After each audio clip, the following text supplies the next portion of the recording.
Jason Lee Podcast. Welcome back to an all-new episode of the Jason Lee Podcast.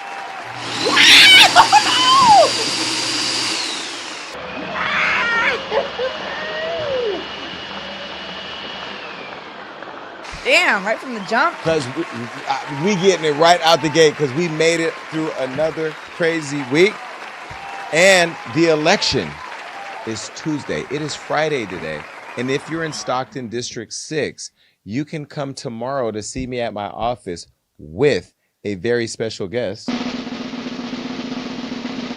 Tiffany Haddish, who will be in Stockton all day meeting with me and people in my district to collect ballots. You can come down to coffee with the candidate. Here's the flyer right here. So those of you that want to come down and see me and talk to me about issues in the community and meet Tiffany Haddish one-on-one to talk to us about our future plans to bring a healthy grocery store to Southeast Stockton, you can be there for that. I think it's really amazing that my friends are showing up. We had Floyd Mayweather come to Stockton to show a lot of love. If you missed that, there's a little quick video moment of Floyd in Stockton. Take a look. I think it's just amazing that people have shown up. A lot of people are excited about what's to come. And when I get sworn in, I have asked my friend, Miss Cardi B, to swear me in as the new city councilman. And I'm doing all of this because it's getting the city excited. It's putting Stockton on the map. Everybody's watching. Everybody's asking what's happening. And I'm so excited. So this Saturday, tomorrow, you can pull up to my office at 110 North San Joaquin Street with a ballot in hand, and you will be permitted to come in and have a conversation with us and Miss Tiffany Haddish. And if you don't want to leave your ballot with me, I'm not mad at you. We will walk you across the street to do it for yourself. You can, right there across from the registrar's office, put it right in a drop box. And Christina Fugazi, the mayor, the next mayor of Stockton, is going to be there as well, so you can meet her. That is who I've endorsed. And I'm so excited. Anyhow, it is Friday. How's your week been? Busy. Yeah. We've done a lot of interviews. Season 3 is coming up. And we have the same clothes on as the last podcast. We sure do. Not because we don't wash our clothes. It's because we film these on the same day. We're going to delete that, right? We should delete that. No? I did bring a change of shirt, but I just didn't change because you didn't. It's okay. Well, look, this is how we get things done. Everybody wonders, how's he going to run the city? How's he going to be a city councilman? Because we improvise. That's what entertainment is. It's about making things happen. Listen, Rob is not here because he had bad bitch body work, and he is somewhere. But he's already texting, recovering, sending gifts. Is he? Yeah. I mean, look, we are this squad over here. I don't care what other media company you go to. I don't care who doing what. We ain't nobody like us because we are getting the work done and we're still giving back to our communities. But anyway, look, I'm going to spare you all any more details. Let's just get to the tea with Jason Lee.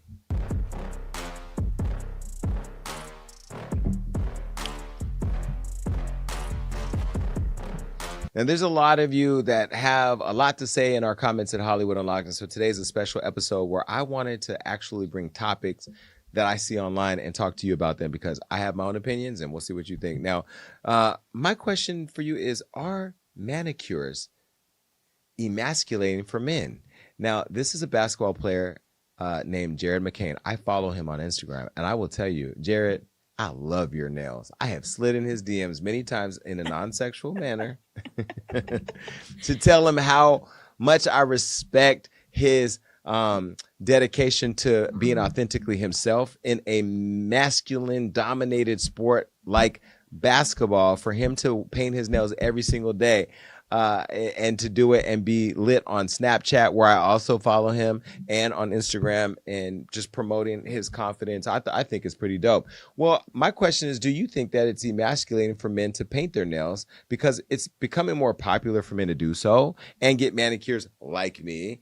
But these men are actually using colors versus the usual clear polish like I do. Now, this is a basketball player who plays for the Philadelphia 76ers. He's a guard. His name is Jared McCain. He went viral for securing a nail polish brand deal. Hold on. Where's it at? Got to get that money. But before this, we've seen men painting their nails for decades. Take a look. There was Dennis Rodman, who painted his nails in the 90s. But Dennis Rodman was doing a lot, and he was having sex with Madonna and a bunch of other people at the time. Period. Carmen Electra. And even in the present day, there was a photo. Here's a photo collage of Dennis Rodman. And then now with different people like Johnny Depp and Kurt Cobain, Keith Richards, Harry Styles, and so forth. Now, all those people have painted their nails and nobody really talks about them, but it is different when we see a black man do it or man of color. And so my question is it emasculating to see a man paint their nails? I've gone back and forth with this. I don't like the word emasculating because I love, even like Lil Yachty has really turned it into a profit. He has his own nail polish collection. I know he has his nails done. And like your nail beds, if I had your nail beds and you have big nails, I could really eat my manicures the fuck up. But I don't want my man to have a manicure. Why? Like color and like clear like is different. This would be okay. Clear is cute. Okay. Keep it cute. Okay. But I don't like that. I don't know. I just feel like that's. But if I start getting my nails painted with like little things on it, because there's guys that, I mean, there's like guys charms getting, and gems. they're getting all that. Would you ever do that? No, it's gay. Oh my God. I don't know that it's gay, but it's a lot for me. It's just, but it's not who I am, you know? But I love it. I feel like you have to be that Dennis Rodman, like NLE Choppa I could see. I don't know if he's ever done it. You have to be that type of like super fashion forward, like sex god, like wherever what you do, it doesn't matter. Yeah. But if Max showed up one day with like neon pink nails, I would be like, I would get the neon acetone pink. out. Pink is a lot. I mean, but this works for his personality. He's an eclectic kind of guy, super creative in the content creation. He's gonna get a lot of brand deals because of how positive he is and how unique and independent he is in his style. It works for him. It works. Drake has had his nails done. I like it. But I don't like... Well, Drake with the pigtails now, I'm sorry. I think after that Kendrick song... Not too much, Jason. I'm just saying it's not the right time. It's all about timing. You know, if he was in a movie with like Lorenz Tate and they were taking it back to like, you know, Menace to Society with the posse tails and painted nails, maybe we can let you get away with it, but it's too soon. It's a lot. Yeah. I like it though on some.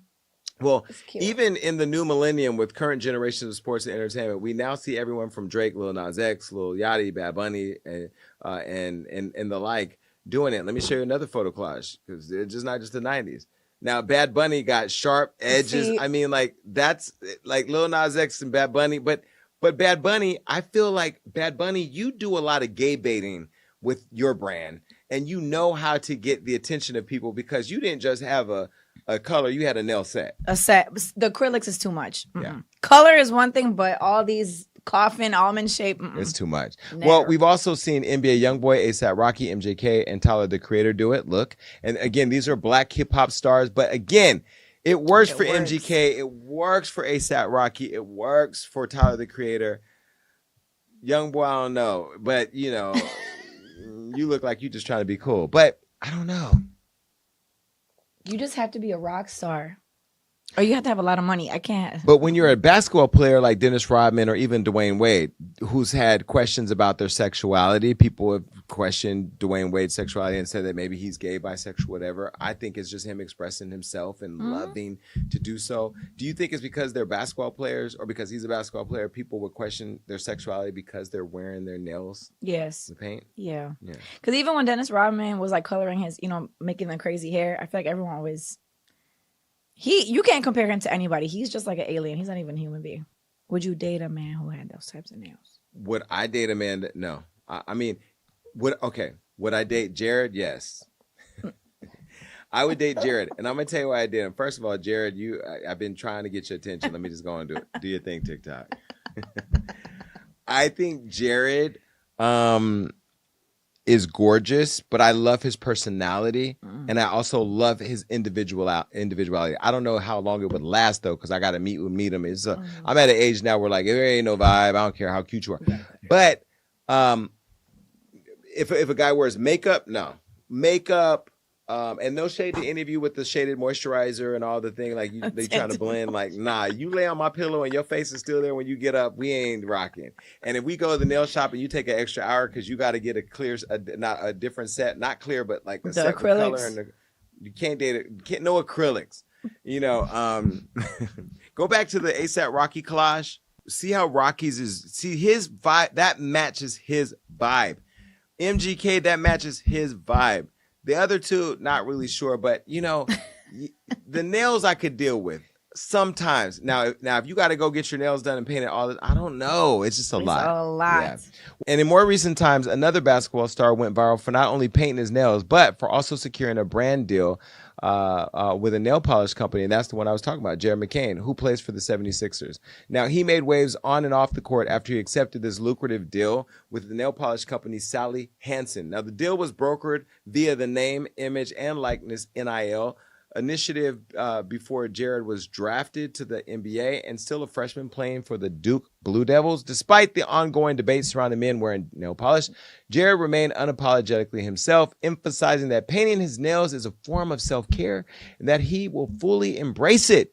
While promoting his Sally Hansen deal, he said, "I think everybody should do some self-care for themselves. For me, it's nail painting. Sorry if it offends any of you guys." Now, a TikTok video of Jared also went viral, which shows him painting his nails. What better way to do self-care on your own? Take a look. So I'm in the middle of painting my nails right now, and I just did this side white, and I'm gonna do this side blue. And I thought I'd just talk to you guys a little bit about why. Going the Duke Blue as usual. Just do some self-care time. I think everybody should do some self-care for themselves. For me, it's nail painting. I'm sorry if that offends any of you guys. My favorite nail polish to use, though, is the Sally Hansen Insta Dry. Jared, I'm officially offering to paint your nails for you. That's cute. You know? That's sweet. I probably will only do it once because I have severe ADD and I'm not going to have the patience to do it. And I definitely color outside the lines. That's always been my thing since I was a kid. So I promise you it's going to look crazy. But I love the marketing. The fact that you're doing it, we're talking about it here. People will go and look. People are going to follow you. I think it's brilliant. I like the fact that you figured out how to stand out. I hope your game on the court is as good as your game is on social media, or else you're not going to be there for many seasons. I don't know. I don't watch basketball. If we dated, we could be on Basketball Wives, but I wouldn't be the wife. You know what? Anyway, I know Jackie. I can make things happen. Hey, Shawnee. Boosie had a message for all the male celebrities painting their nails. Of course, you know Boosie. Yeah, he's the protector of the culture when it comes to masculinity. Look, I just get my nails done. I don't get nothing. Just regular clean nails, regular clean toes. You paint your nails. That's for women, bro. Men just get their nails clean and their feet clean. Painting and shit is for women. You have dreams of being a woman. You know, if you paint your toes and your nails, you fantasized about being a woman. I don't fuck with clear coat neither because I got a clear coat in Atlanta. They put that was an over the top clear coat. Man, I say what the that was a couple years ago. I ain't never get clear again because Atlanta take it too far. Atlanta put a clear coat on your to turn orange. You just gotta get them whole buff, fool. You just get them clean and buff, bro. Yeah, get them whole buff. They gonna shine. If you get colors on your nails, you fantasized about being a woman. Yeah, the clear don't even be all the way clear. It be like a peach, like an orange peach. I know what you're talking about. Hey, you can't sit there and even feel masculine getting your nails done. Like, how can you feel like a man? How can you feel masculine? Sitting there putting paint on your nails. Boosie, I would do a show with Boosie. I love Boosie. I love Boosie too, but you sound ignorant, you know. But again, there are a lot of things that a lot of you men are doing out there now that I would love to see what Boosie thinks about it. Like I recently saw somebody engaging in self-pleasure in a way that was like, wow. What? Oh, with a dildo. But he's straight. I understand the nuances. There isn't another body, another man, so it's technically not gay, but the activity was it was a lot. And then he started arguing with me about how he's not gay, and I'm like, okay. But Boosie, relax. I don't think everything needs to be gay. I think people can paint their nails. I paint my nails clear only because when I used to do shiny buff, it takes like I like my nails to be done for a while. I don't want to do them every 4 days or something like that. And shiny buff doesn't last that long, and so I do it clear. But I'm not gonna. And my nails need to be done now. So now, because of this topic, I will be going tomorrow to get them done. But you have really nice nail beds. People always are in the comments asking about your nails. Yeah, they do. Because guys who put clear polish and they're all chewed up nubs, it's not cute. Well, anybody that chooses their nails. I mean, clearly, who you running from? First 48. All right. Well, anyway, hey Jared, slide back. Bye. Raising gender neutral kids. Would you raise your children in a gender neutral home? Well, that's what Avatar actress Zoe Saldana decided to do with her 3 boys. Zoe and her producer-director husband, Marco Perego Saldana, celebrated 10 years of marriage earlier this year and later told people how they've been raising their sons, 9-year-old twins Sai and Bowie, plus their 7-year-old Zen. Take a look at the whole family. Beautiful family. Well, in May 2018, Zoe first spoke out about raising her boys in a gender-neutral household and not giving anyone gender-specific roles. She told Women's Health that mom's the boss thing is not going to happen in our family because that means he's the fun one, the good guy, while I'm the disciplinarian. I don't want my kids to look at women like, oh, God, they're so annoying. They always come with structure. Zoe has since doubled down on teaching her boys to honor and celebrate women. This is what she told People magazine. Take a look. It's very important that the boys honor themselves, their femininity, and celebrate their feminine self as well. We're very hard on our boys, the same way we're hard on women. And boys are encouraged to be strong and to suppress their emotions. Once you learn to do that so much for so long, you become completely excommunicated from your feelings. We definitely understood the assignments and accepted it, knowing that we were raising boys during a time when women's movements are so important. When you look at parenting, the whole thing about matriarchy and patriarchy, the daddy's little girl and mama's boys, my husband and I find that completely ludicrous and absolutely unhealthy for upbringing of a child. Well, on one hand, it's their beautiful family to raise them however they want, and clearly they're happy, so I'm happy for them, so I will give them a round of applause.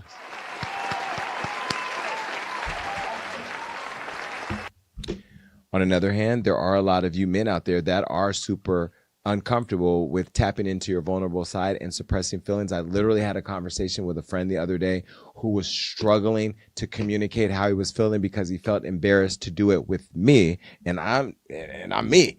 And so I had to force him to share it. And at the end of it, he was like, yo, I feel so comfortable telling you how I feel, and I wish I could do that more. Well, the fact is you could do it more. I don't think you need to be super feminine to tap into your feminine side. Mm-hmm. But I also don't like this idea that I'm going to beat my son if he cries or, you know, my girl, whatever.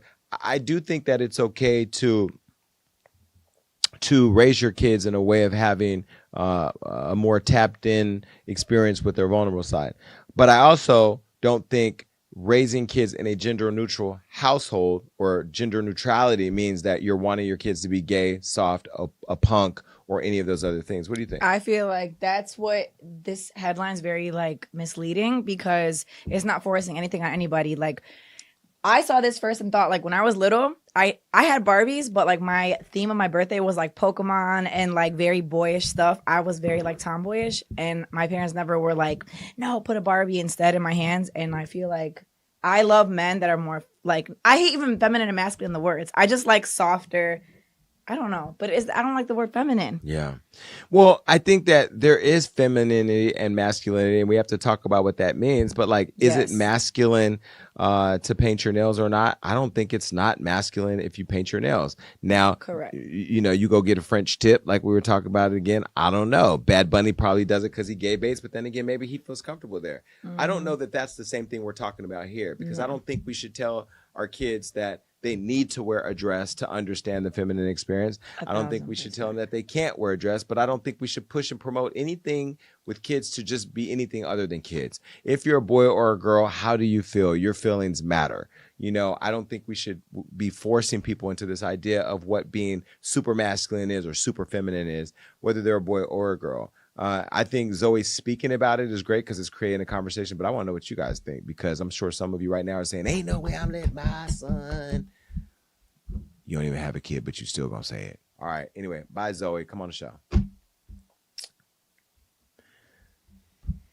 What is respectful cheating? I don't know it. Oh my God, this photo is so triggering because I actually did this on a drunk night in Atlanta, and it ended a situation I was building because I was this person and my date was this person, but then my friend Milan Christopher brought some people over, and then that person became this person, and Milan ruined a good situation for me. Well, anyway, we know that it's never okay for someone to cheat on you, but what if they did it respectfully? Does it make it better? I mean, respectful cheating is when your partner cheats, but does it without you knowing or ever finding out. The misters or the mistresses are not calling your home. They're not hitting you up on social media. They're not posting them or your partner or trying to embarrass you. You're completely in the dark about their mess, which isn't messy. Maybe not. And if you have kids, they are too. The other man or woman doesn't even make contact with the children at all. If your partner respectfully cheats, they make sure that they have control over the other situation, keeping their double lives completely separate from yours. Now,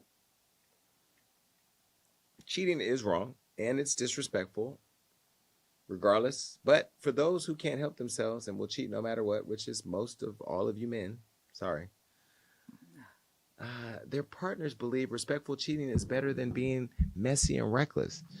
Now, let me say this for the record. I've been in many relationships. Well, no, I've been in 3 relationships, but I've had many experiences. And what I will say, and I've had experiences with people who are in relationships.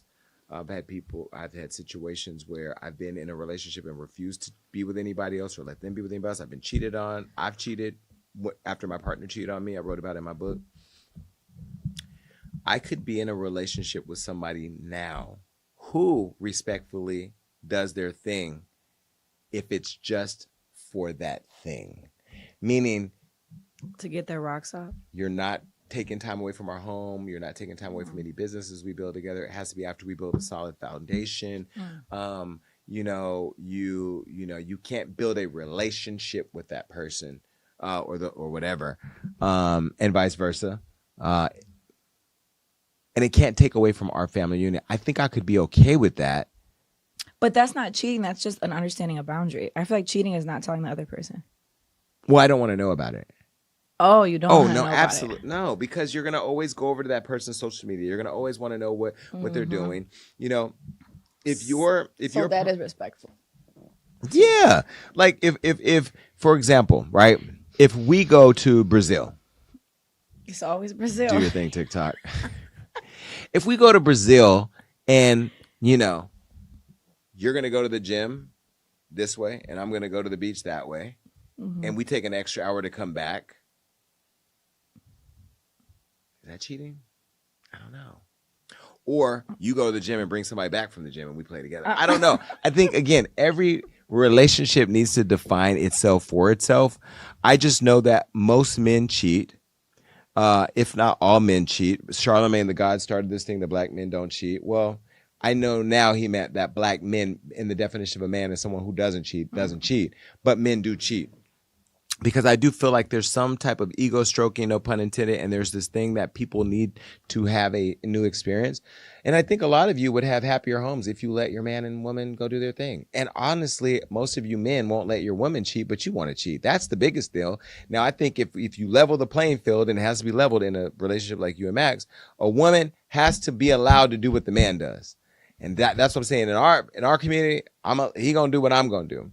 You wouldn't do it. You wouldn't allow it. No. And I feel like the word respectful cheating is like when you put guilt-free or vegan in front of a burger, like it's still a fucking burger. Like you can put lipstick on a pig, it's still a fucking pig. So cheating is cheating. I feel like it is black and white. I don't believe in gray areas, but I do believe in agreements. That's not I don't play that. I don't do but that. There's some people that have high sex drives. I mean, yeah. my sex drive isn't as high as it used to be, but in my heyday, I mean, well, I'm still in my heyday, but I mean like one of my hey day. Yeah, I mean, you know, but I am somebody that does not like cheating. So like if I know you're cheating, but you're gonna cheat back. You said no, I'm gonna leave. Oh, you're gonna leave. If we agree not to cheat and you cheat on me, I'm out of there. My rules are simple: don't lie, don't cheat, don't steal. You know, and in one of my relationships in my book, I met somebody that lied, cheated, and stole in the same weekend. Like he couldn't even wait a week; he just put it all in one. You know, I don't know. I think that I would have to be in a relationship for at least 1 year, have such a solid relationship, and then start to have the conversation. Could I be with the same person for 10 years? Well, I'm not going to say who because all of you know who, and I know you're going to go in the comments and say who, but I'm going to say there is somebody that I had recently met that, yeah, I probably wouldn't have cheated if we were together. You know who I'm talking about. The one that was... The one I said, no. The one that you brought to... I'm going to cover my mouth. Hey, just calm down. I'm going to cover my mouth and say, right. Oh. That one I would not cheat on, but I would be okay too if that person said, look, it ain't cheating if you don't see it. We would have worked it out because it was worth it. So do you agree? Nene Leaks had a lot to say about it. Take a look. Now, respectful cheating, I could deal with that. You can? I might, yeah, because see, look, if I'm here in Georgia and you went to San Francisco for the I'm saying any city. I'm saying if he went to New York for the weekend. Okay, go ahead. What you don't know Won't hurt you. It won't hurt you. However, if you're going to cheat, you need to do it with respect. Now you do need. I don't like people who are not respectful. So these are the ones that aren't respectful. Yes. They're talking to the side piece and lying to them. First of all, you already lied to whoever this is on the side. So if you're gonna be respectful, you tell that person, you give me 50 feet on my woman. Right? Don't ever approach me when you see me with my woman. So that's the rule. Number one, you can never approach. I couldn't imagine somebody approaching me. It would just be like, what? Who are you? What is happening? Who sent you to me? What are you doing right now? Yes. So yeah, I do agree that there have to be respectful cheating. Is that what you call it? It's called respectful cheating. It's when your side piece doesn't call my phone saying, put my man on the phone, B.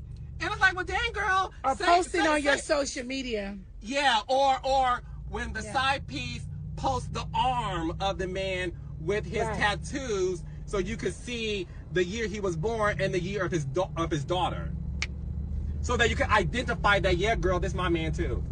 That's disrespectful cheating. That keep your side pieces in check. That's true. Keep your side piece in check. Yeah. Well, if your man had a side piece, I mean, has he ever had a side piece? My man? Yeah. Although he's African, he has never had a side piece. Nene also had this message to all y'all side chicks out there. If you are a side piece chick out here, I think you need to love yourself just a little bit more. Me, I am number one or no number at all. Well,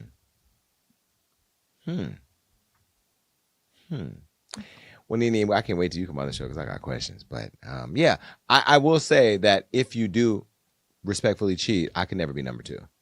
Never. And I am the type of person that once it's over for me, done. I'm out of there. Like I don't get caught up in the emotions. I know how to move on. So, but this photo is so interesting because, baby, this was me in Atlanta and it ruined everything. But then again, it is what it is. Goodbye.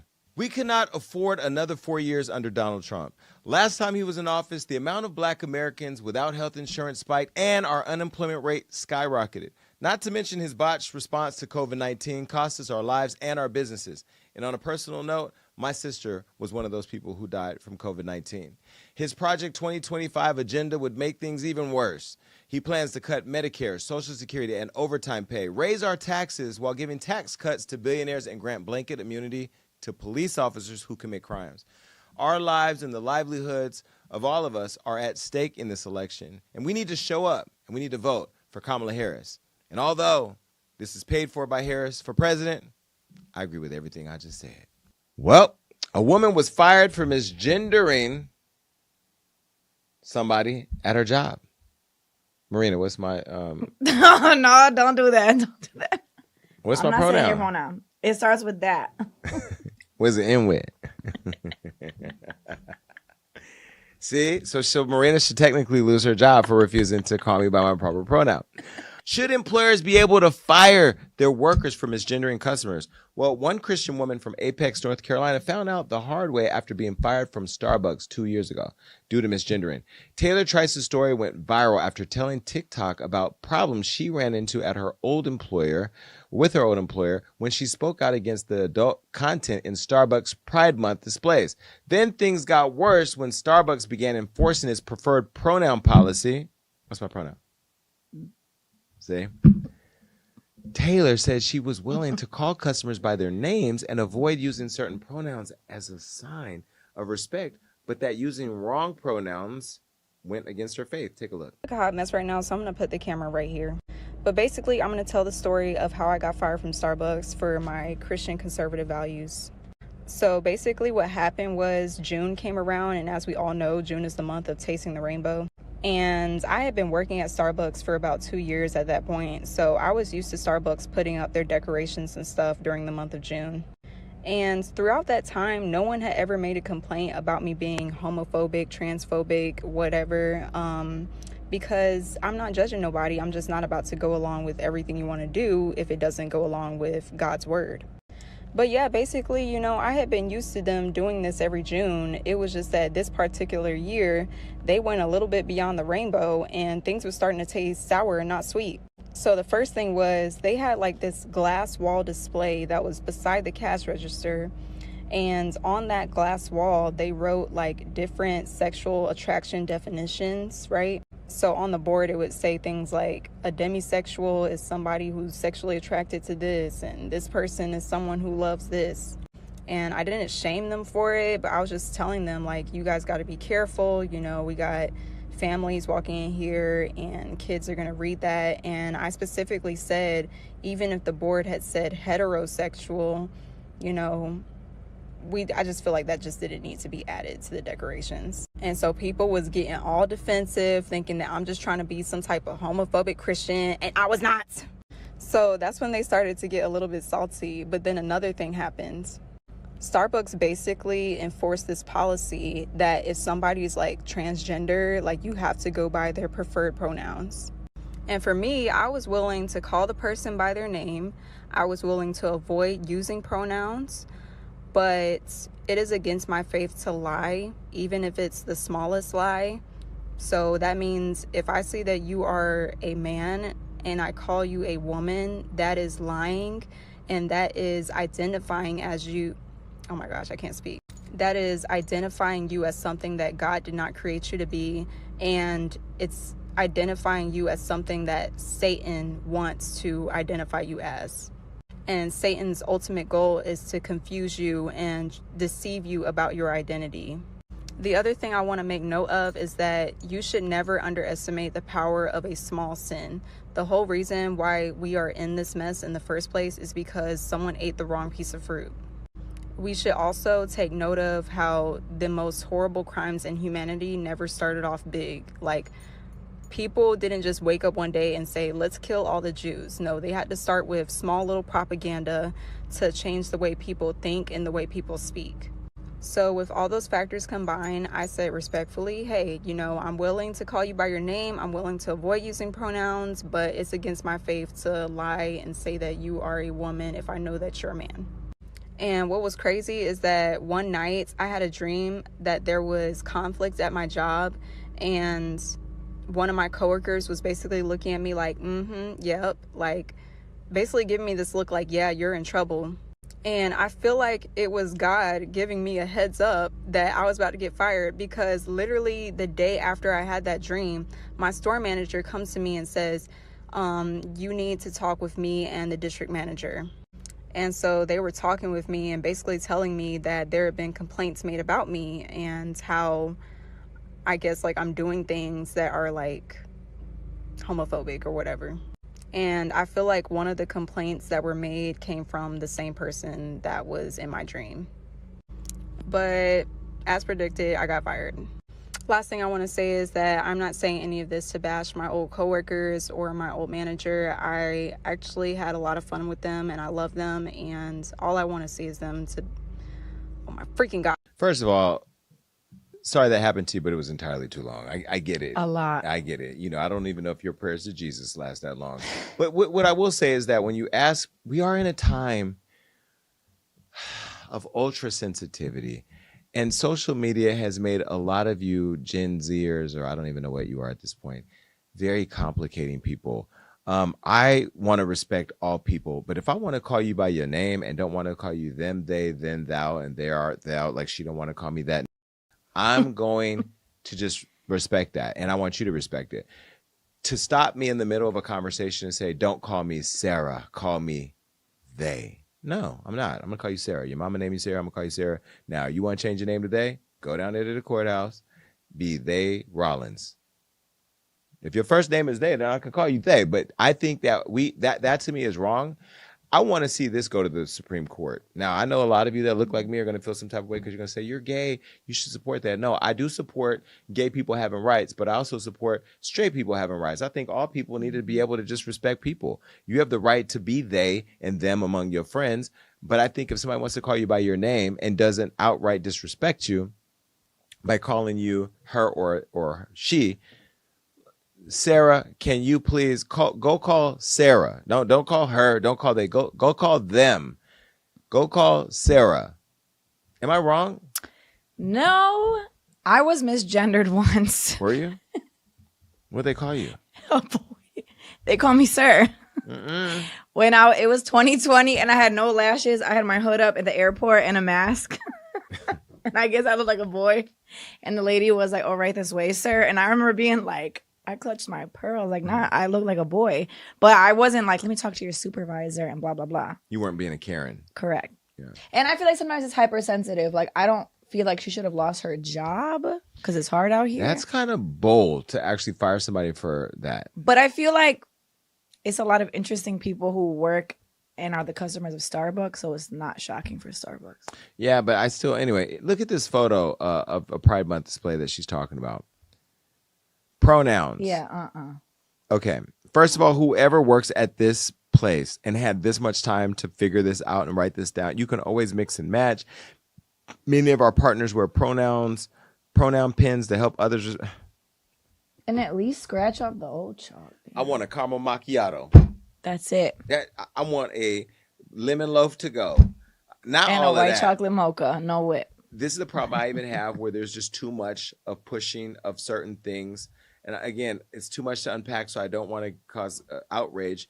But, you know, again, I am a blue dog Democrat, and I believe in rights, and I believe in liberal movements and stuff. But, like, at some point, like, enough is enough. And I'm sorry, as somebody who is a proud part of the community, and I'm proud to be gay, I do think that social media and the desire to make sure everybody feels happy has allowed us to just become an overly sensitive society. Get this girl her job back. Because she lost her job and her hair did not look like that in the video, but I'm sure if she still had her coins, she would have been cute. She said at the beginning that she wasn't cute, but she was cute. Give her job back, or sue, or girl, sue and get millions of dollars. And then when you go to court, bring this big ass chart in there with all these different colors and watch the jury look at it and just shake their head right to the bank. Now, after criticism from Taylor, Taylor took to her TikTok to explain more about her time at Starbucks. Look. So the comment section on my last video went crazy. Just a few things I'm going to say for now. Number one, thank you to everyone who was understanding of where I was coming from. I did not get to respond to everybody's comments and everybody's feedback, but for the ones who get it, thank you. Just thank you. Like, thank you. And y'all, before I worked at Starbucks, the only thing I knew about Starbucks was that it was a bougie coffee shop. I did not go there. I didn't order from there because I didn't know what the heck the menu was even talking about. I didn't become a coffee girl until I started working at Starbucks. I did not know what a latte, a frappuccino, cappuccino was until I started working there. And the reason I started working at Starbucks was because my dad found out from one of our friends that Starbucks had tuition reimbursement, and so he was like, you should go work there because they got tuition reimbursement. So I started working there because they had tuition reimbursement. And it wasn't until the hiring process that I looked around. I was like, oh, okay, I see the signs, I see the t-shirts, I see his little wokey woke over here. But I said, you know what, I'm just gonna make the most of my time here. I'm gonna get as much tuition reimbursement as I can. This is an opportunity for me to be a representative of Christ around others with opposite views of me. I'm gonna be kind, I'm gonna remain in the truth, yada, yada, yada. I was just there to sell coffee, make money, love Jesus, love others. I kept it in the back of my mind that I could run into something in the future because the people around me were very open about what they believe, and Starbucks in general just has a very strong political stance. So this is not a sob story because I am not a victim. I am victorious through Christ Jesus, even in my trials and tribulations, and we all know the end to this story.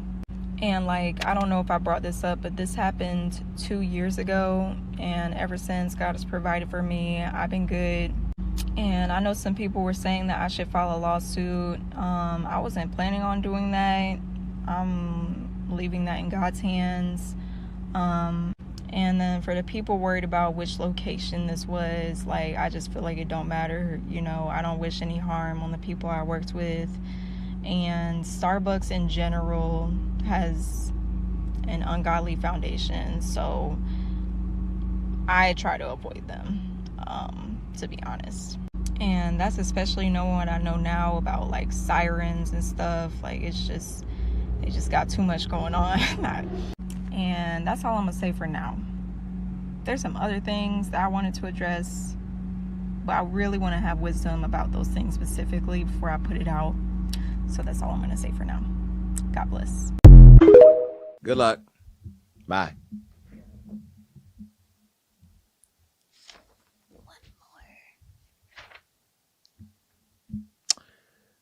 I say no. What do you say? Can we go on a vacation with a broke person? I'll be fair and say this. When I go on vacation with my friends, I typically pay for almost everything because I do it as a way of inspiring my friends to have an experience that will make them want to go back and work hard to have it for themselves. So I'm blessed, and I'm in a place where I can take friends on vacation and make sure for the most part that I take care of everything. I mean, everything. Do friends let their friends go on vacation broke? Now, everybody on the internet was up in arms over a viral debate asking if you would let your friend go on a trip with limited funds. The debate began after a woman took to TikTok claiming that she went on a trip with a girl who only had $135 to her name. Don't believe it? Look. So story time on why the fuck I will never do a girls trip again. So mind you, before I even booked the trip, my intuition told me not to go on the trip. Like, I was the last person to book. I spoke to my mom. She told me to follow my gut. She told me not to book. But it was one of my homegirls' birthday, and I never ever celebrated her birthday with her. So I was just like, I like traveling. Fuck it, I'll pop out to the trip. The reason I wanted to go wasn't because of her, though. It was because of the people she was inviting to the trip. So I was just like, if I'm going to go, I'm not going to go if she invites just her friends. I'm going to invite somebody myself. And I did. I invited my man. My man, that's not my man, but he is my man. But that's a whole nother story for next time. And before y'all even say anything, I asked her first before we made the trip to go together, because she knows him and we normally hang out together. So she was okay with it. Plus, it's also good to have a male figure around that you can trust, because girls like to drink. And he looked out for us the whole trip. So fast forward to Thursday. Before we went on the trip, we left Friday morning at 5 a.m. We all went to my friend's birthday dinner. We're going to call her Keisha. Keisha had her birthday dinner the night before. She invited 2 other girls, and one of the girls was going on the trip with us. We're going to call the other girl Imani.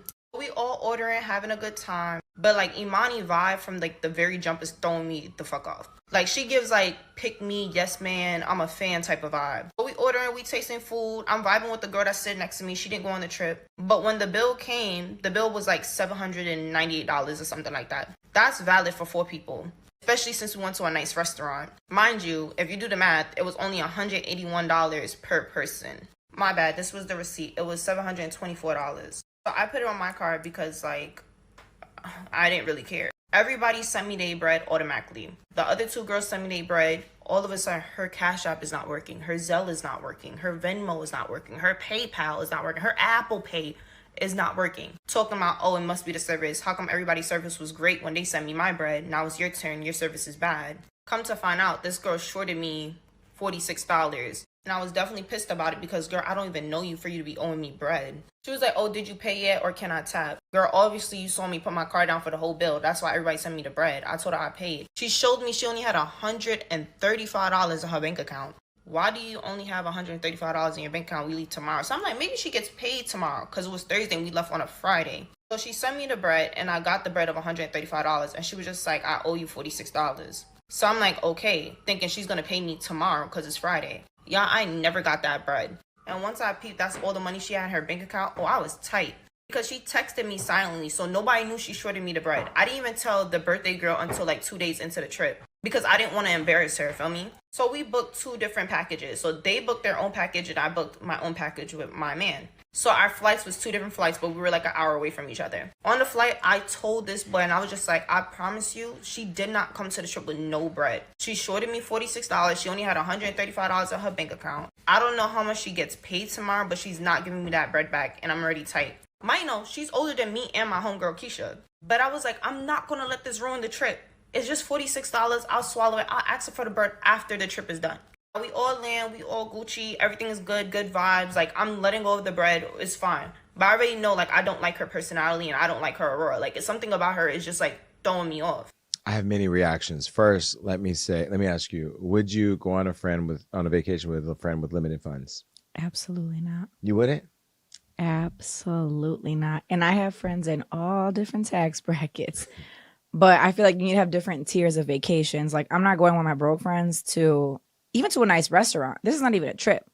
We're going to In-N-Out, and I'm not splitting it. I'm ordering separate because they already got me a bunch of times. You're not going to get me. But if you went on a vacation with me, would you let me pay for everything?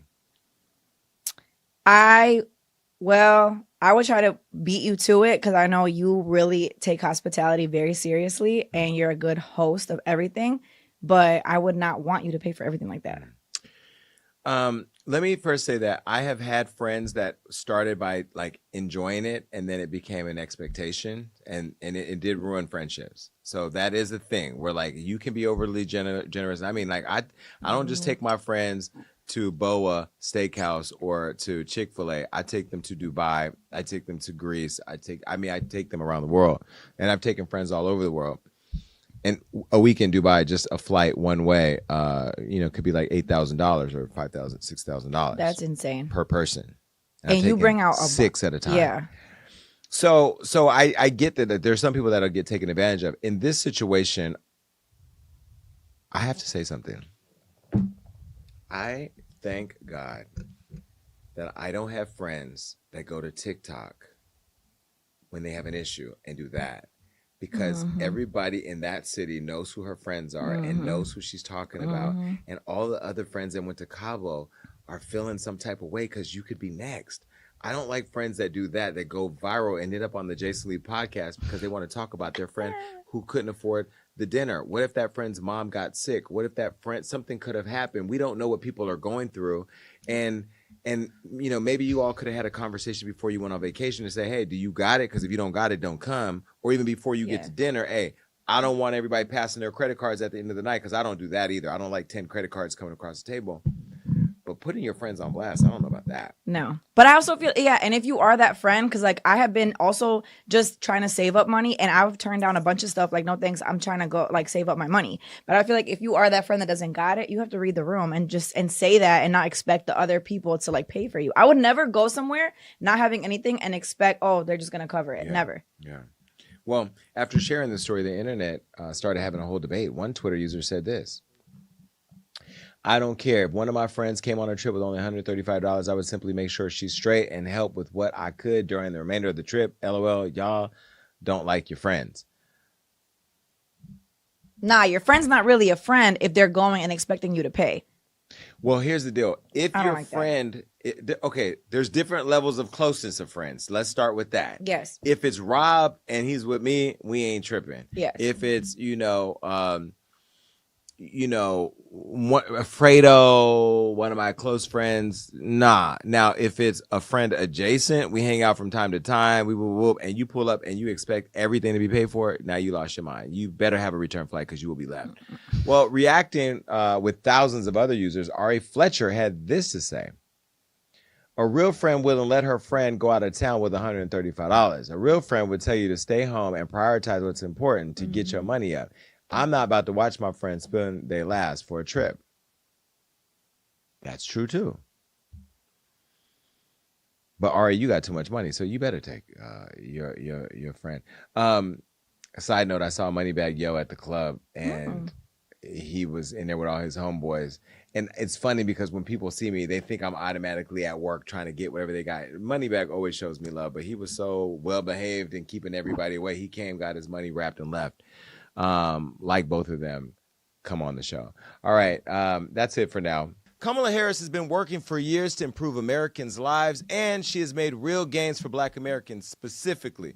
She helped strengthen the Affordable Care Act, nearly doubling Black enrollment. She helped to cap the cost of insulin at $35 a month for seniors, and under her leadership as vice president, Black small businesses like mine are growing at the fastest rate in 30 years. She understands there is still a lot of work to be done, which is why she plans to cap the cost of insulin at $35 for everybody, to deliver $50,000 tax deductions for small businesses, and give $25,000 in down payment assistance to first-time home buyers. Now, Election Day is on November 5th. Let's vote for the candidate that's been fighting for us. Vote for Kamala Harris. This was paid for by Harris for President. That's it for this episode of the Jay Sleep Podcast. I want to know from you, do you want more episodes like this where we actually talk about topical things? Because we could actually bring you more of those to the show. I also want to learn that thing she did on TikTok where she put the thing. Johnny, you were supposed to show me how to put the thing behind me so I can talk. No, I got to go. But I do want to learn sometime soon. Also, before we get out of here, you know I'm still in that election. So if you're in Stockton and you missed it, I just released a video because my opponent is saying things that isn't true, and I wanted to put out more of a fact check about her. Take a look at this video.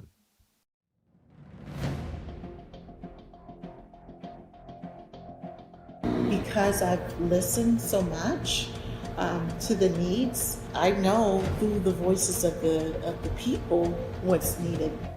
This is what Kimberly Wormsley wants you to believe. But the truth? She's failed District 6. Over 60 pages of police reports. What is she hiding? She targeted Black-led nonprofits and wrote letters to defund them. She's written letters to their funders to defund them. She's called their bosses to have them fired. I don't have a why because I've never done that. Why work against those helping our community? Wormsley sold out South Stockton, taking money from Northside developers while ignoring the South. She voted for the warehouse she promised she wouldn't support. Speaking for the residents that I went and spoke with, who cannot be here for various reasons, they really don't want to wake up and not be able to see the sunrise and not be able to breathe better. How many houses are we talking in this area that are being directly affected by this, the outreach? Somebody originally said 40 to 60. Councilmember Wormsley? Yeah. She approved $100 million for a new city hall and kept $300 million for police officers that were never hired. Crime is rising, but Wormsley voted to give the city manager a raise. Where was she?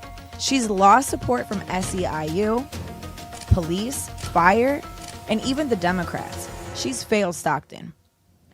She expanded smoke shops and liquor stores, damaging our neighborhoods.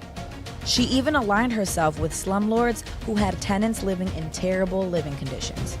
The mold in everyone's rooms, there's roaches, there's holes in the walls. I mean, it's really like pretty much falling apart.